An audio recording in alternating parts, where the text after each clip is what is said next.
महीने का पहला दिन पिता परमेश्वर इन सब के जीवन में आशीष आने पाए खुदावन। ये आज से पिता परमेश्वर पापों का कार्य करके ये तेरे वचन पे चलने वाले हो जाए पिता। जो पिता परमेश्वर इनके जीवन में पाप है पिता, जो पिता इनके जीवन में पिता वो तेरे विरुद्ध में कार्य है पिता, जो इनको शोक में ले आया ले जाता है पिता, उन बातों को इनके जीवन से हम निकाल फेंकते हैं पिता परमेश्वर। वचन की शांति, वचन का आनंद के अंदर पिता परमेश्वर नाम से हम देते हैं पिता परमेश्वर। आप सभी को जय मसीह की। आप सभी के लिए मैं लेकर आ गया हूं नए महीने का वचन और आज का वचन।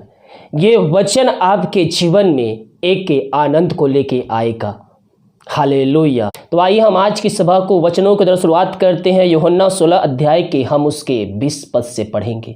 यहाँ पर लिखा है, मैं तुमसे सच सच कहता हूँ कि तुम रोगे विलाप करोगे परंतु संसार आनंद करेगा। तुम्हें शोक होगा परंतु तुम्हारा शोक आनंद में बदल जाएगा।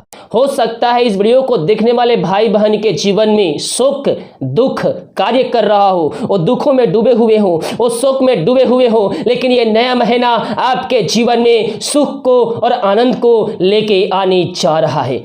यह वचन हमसे क्या कहता है मेरे पियो, मैं तुमसे सच सच कहता हूं, रोगे विलाप करोगे परंतु संसार आनंद करेगा। जब आप दुखों में पड़े होते हैं, जब आप कष्टों में पड़े होते हैं, जब आप संकटों में पड़े रहते हैं, तो संसार क्या करता है, आपको देखकर वो आनंद मनाते हैं कि फलाना व्यक्ति को अच्छा ही हुआ। इस प्रकार से उनके अंदर एक आनंद की भरपूरी उमड़ आता है आपके दुख तकलीफ को देखकर। लेकिन हम मसीह में हैं, हमारा चाल चलन मसीह के स्वभाव जैसा होना चाहिए। जो दूसरे चाल चलन चलते हैं उनका स्वभाव अलग है और हमारा स्वभाव अलग है।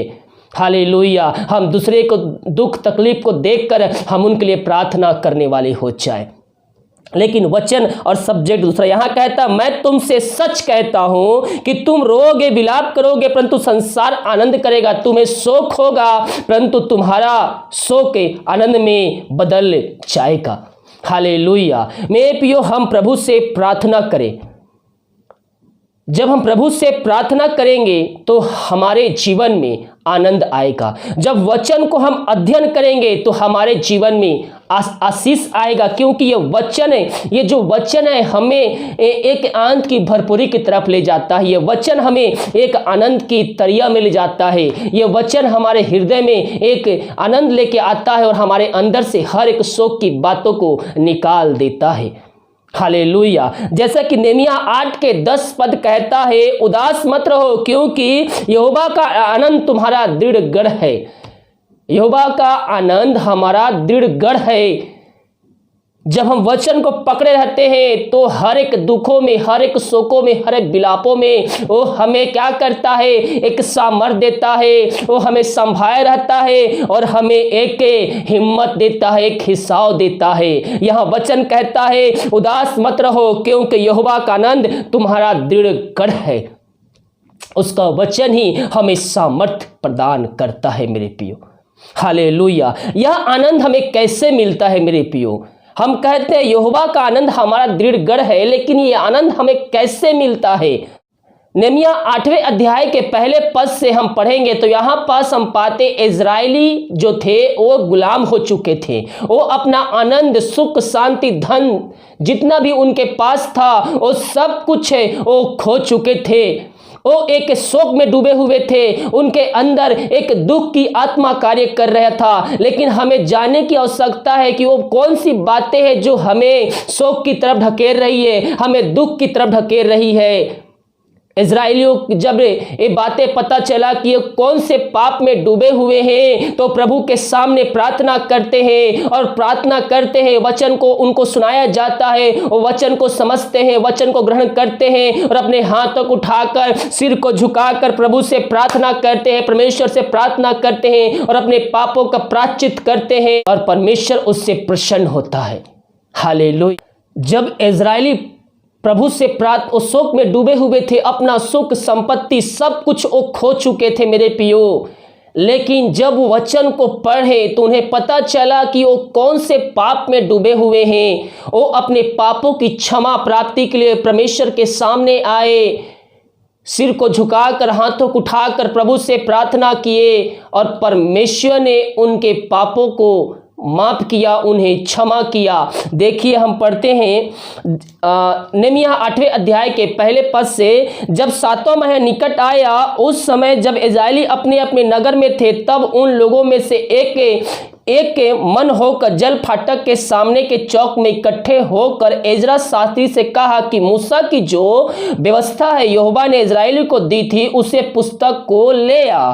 तब एजरा याजक 7वें महीने के पहले दिन को क्या स्त्री क्या पुरुष जितने सुनकर समझ सकते थे, उन सबों के सामने व्यवस्था को ले आया। वह उसकी बातें भोर से दोपहर तक चौक में सामने जो जल फाटक के सामने था, क्या स्त्री क्या पुरुष सब समझने वालों को पढ़कर सुनाता रहा। एजरा शास्त्री काट के एक मचान पर, यानी कि ऊंचे पर एक मचान लकड़ी का बनाया जाता है, जैसे खेत में होते हैं एक मचान बनाया जाता है, उसी प्रकार का वहां एक लकड़ी का काट का मचान बनाया जाता है। एजरा शास्त्री काट के एक मचान पर जो इसी काम के लिए बनाया गया था खड़ा हो गया, और उसकी दाहिने ओर उसके जो लोग थे वो सब, उसके चेले चपाटी लोग सब खड़े हो गए। तब एजरा ने जो सब लोगों से ऊंचे पर थे, यानी कि जो मचान पर था, सबों के देखते हुए पुस्तक को खोल दिया, और जब उसने उसको खोला तब लोग खड़े हो गए। देखिए परमेश्वर के वचन को कितना सम्मान देते थे। जब एजरा शास्त्री जो था, जब वचन की पुस्तक को खोला तो हर एक व्यक्ति जो बैठा था वो खड़े हो गए उसके सम्मान देने के लिए। तब एजरा ने महान परमेश्वर यहोवा को धन्य कहा, और सब लोगों ने अपने अपने हाथ उठाकर आमीन आमीन कहा, और सिर झुकाकर अपना अपना माथा भूमि पर टेक कर यहोवा को दंडवत किया। जब हम 8वें पद से पढ़ेंगे तो यहां पर लिखा है, उन्होंने परमेश्वर की व्यवस्था की पुस्तक से पढ़कर अर्थ समझा दिया, और लोगों ने पाठ को समझ लिया। जब वो परमेश्वर की व्यवस्था को, जब परमेश्वर की वचनों को वो समझ गए, तो वो अपने आप को जांचे कि हम इजरायली किस पाप में डूबे थे, जो पाप हमें गुलाम की तरफ, जो पाप हमें शोक की तरफ, हमें दुख की तरफ धकेल रहा था। तब नेमिया जो अधिपति था और इजराइल जो याजक और शास्त्री था, जो लेवी लोगों को समझा रहे थे, उन्होंने सब लोगों से कहा, आज का दिन तुम्हारे परमेश्वर के लिए पवित्र है, इसलिए विलाप ना करो और ना रो, क्योंकि सब लोग व्यवस्था के वचन सुनकर रोते रहे। फिर उसने कहा, जाकर चिकना चिकना भोजन करो और मीठा मीठा रस पियो, और उसके लिए कुछ तैयार नहीं, और जिनके लिए कुछ तैयार नहीं हुआ है उनके पास भोजन सामग्री भेजो, क्योंकि आज का दिन प्रभु हमारे लिए पवित्र है। और उदास मत रहो, क्योंकि यहोवा का आनंद तुम्हारा दृढ़ गढ़ है। हमें क्या नहीं होना है? हमें उदास नहीं होना है मेरे प्रियो। हमें अपने आप को प्रभु के उपस्थिति में बैठकर हमें जांचना है कि वो कौन सी बात है जो हमें शोक की तरफ, जो बातें हमें दुख की तरफ, हमारे कंगाली की तरफ धकेल रही है। उन बातों को परमेश्वर के सामने रखिए और उससे माफ़ी मांगे। वो दयालु है, अनुग्रहकारी है। परमेश्वर हमारे लिए अपना एकलौता पुत्र को दे दिया ताकि जो कोई उस पर विश्वास करे वह नष्ट ना हो परंतु अनंत जीवन का सहभागी बन जाए। और इसके हम 9वें अध्याय को देखते हैं। यहां पास 9वें अध्याय के 3 पद में, और हम इसके 9वें अध्याय के 2 पद में देखते हैं तो यहां पर लिखा, तब इजरायली के वंश के लोग सब अन्य जाति लोगों से अलग हो गए और खड़े होकर अपने अपने पाप और अपने पुरखाओं के अधर्म के कामों को मान लिया। तब उन्होंने अपने अपने हाथ अपने अपने स्थान पर खड़े होकर दिन के एक पहर तक परमेश्वर यहोवा की व्यवस्था की पुस्तक पढ़ी और एक और पहर अपने पापों को मानते और अपने परमेश्वर यहोवा को दंडवत करते रहे। इजराइलियों ने जान लिया कि हमने वो क्या पाप किया था, जो क्या गुनाह किया था, जो हमें शोक की तरफ ले जाया करता था। वो अपने अपने पापों की क्षमा परमेश्वर से वो मांगते थे। एक पहर वो वचन पढ़ते थे, एक पहर वो परमेश्वर से क्षमा मांगते थे। हालेलुया। परमेश्वर उनकी प्रार्थना को सुना, परमेश्वर उनके रोना को सुना, परमेश्वर उनकी गिड़गिड़ाहट को सुना और स्वर्ग से उतरकर उन्हें पापों को उनको क्षमा दिया। परमेश्वर ने उनके रोने को सुना, परमेश्वर ने उनके गिड़गिड़ाहट को सुना और उनको उन पापों से मुक्त किया। और यहाँ नेमिय्याह 8 अध्याय के उसके 10 पद में कहता है, उदास मत रहो क्योंकि यहोवा का आनन्द तुम्हारा दृढ़ है। हम उसके वचनों पे चले, हम उसकी आज्ञाओं पे चले, हम ये वचन को अध्ययन करिए। वचन हमें संकट में अति सहज से मिलने वाला परमेश्वर है। ये हमें एक सहायक है। जब संकटों में पड़ते हैं, मुसीबत में पड़ते हैं, दुखों में पड़ते हैं, तो ये वचन हमें एक सामर्थ देता है और प्रभु पवित्र आत्मा के द्वारा वचनों पे चलने में हमारी सहायता प्रदान करता है। आज यो समय है मेरे प्रियो, अपने पापों की क्षमा परमेश्वर से मांग लीजिए। उसके वचनों पे चलने के लिए उससे वादा कीजिए। अपने आप को आज जांचिए परमेश्वर को उपस्थिति में बैठकर कि वो कौन सा पाप है जो मुझे शोक में ले जाया करता है, वो कौन सा पाप है जो मैं दुख में ले जाया करता है, मेरा अंदर किस बात को लेकर शोकित मन होता है। प्रभु के सामने रखिए और प्रभु से उन सारे पापों की क्षमा परमेश्वर से मांग लीजिए। वो दयालु है, अनुग्रहकारी है, वो आपको अपने लहू से धोकर शुद्ध और पवित्र करेगा और आपको अपने राज्य का वारिस बनाएगा। और जब अपने पापों का अंगीकार उसके सामने कर लेते हैं, आपका मन शांति से भर जाएगा, आपका मन आनंद से उमड़ आएगा और आपके अंदर वचन की शांति आ जाएगा। हालेलुया। हमें अपने आप को जांचना है कि वो कौन सा पाप है जो मुझे शोक में, दुखों में, कलेशों में मुझे ले जाता है। उन पापों को परमेश्वर के सामने मान लीजिए और दोबारा ना करने का उससे वादा कीजिए। जब उसके उपस्थिति में बैठकर वे पापों का अंगीकार करते हैं, प्रभु यीशु मसीह अपने लहू से धोकर शुद्ध और पवित्र करता है। और जब अपने पापों की क्षमा उससे मांगते हैं, आपका बोझ उतर जाता है, आपका हृदय में जो बोझ होता है उतर जाता है और आपके अंदर जो शोक होती है दूर हो जाता है, जो दुख की आत्मा आपके अंदर कार्य करता है और दूर हो जाता है और प्रभु की शांति, प्रभु का आनंद, वचनों का आनंद आपके हृदय में आ जाता है। और वह आनंद हमारे साथ हमेशा काल तक रहेगा। जब तक आप उसकी व्यवस्था में रहेंगे, जब तक आप उसके वचनों पर चलते रहेंगे, वह आनंद आपसे कोई भी छीन नहीं सकता। चाहे आपके विरुद्ध में चाहे कितने भी दुश्मन ठन जाए, चाहे सेना भी ठन जाए, वो आनंद आपसे कोई भी नहीं छीन सकता। जब तक आप उसके वचनों पर चलते रहेंगे, उसकी आज्ञाओं को पालन करते रहेंगे, वो आशीष से, वो आनंद आपसे कोई भी छीन नहीं सकता है। चाहे लाख कोई कोशिश कर ले, आपके अंदर, आपके जीवन से वो आशीष को कोई भी नहीं छीन सकता है, क्योंकि वो आशीष परमेश्वर के द्वारा दी हुई है। और जो परमेश्वर के द्वारा आशीष दी होती है, उनसे कोई भी छीन नहीं सकता सिवाय परमेश्वर के, क्योंकि उसके पास अगर देने का अधिकार है तो उसके पास लेने का भी अधिकार है। इसलिए हम प्रभु से वादा करें कि प्रभु पूरे महीने अपने वचनों पर चलने में मेरी सहायता प्रदान करे। पवित्र आत्मा के द्वारा कर जो भी शैतान आपके दिमाग में बातें डालता है, उन बातों को यीशु मसीह के नाम में खंडित कीजिए।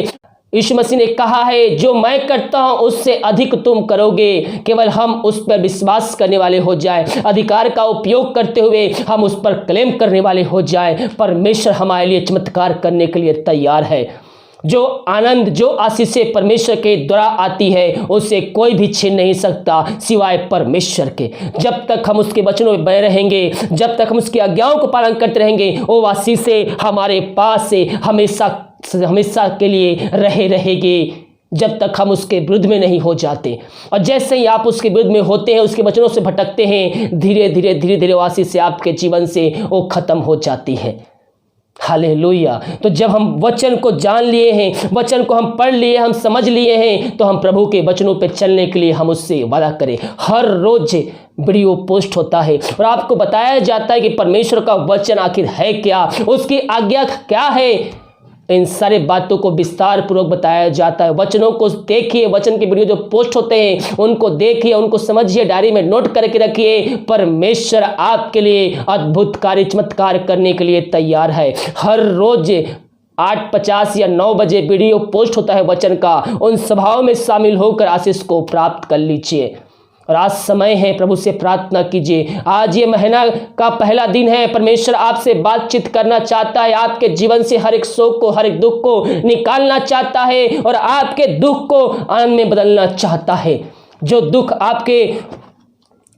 आपको परमेश्वर से दूर कर जाती है, जो शोक आपको उससे दूर हो जाती है, उन पापों की क्षमा उससे मांगिए। परमेश्वर आपके दुख को, आपके शोक को आनंद में बदलने जा रहा है। हालेलुया।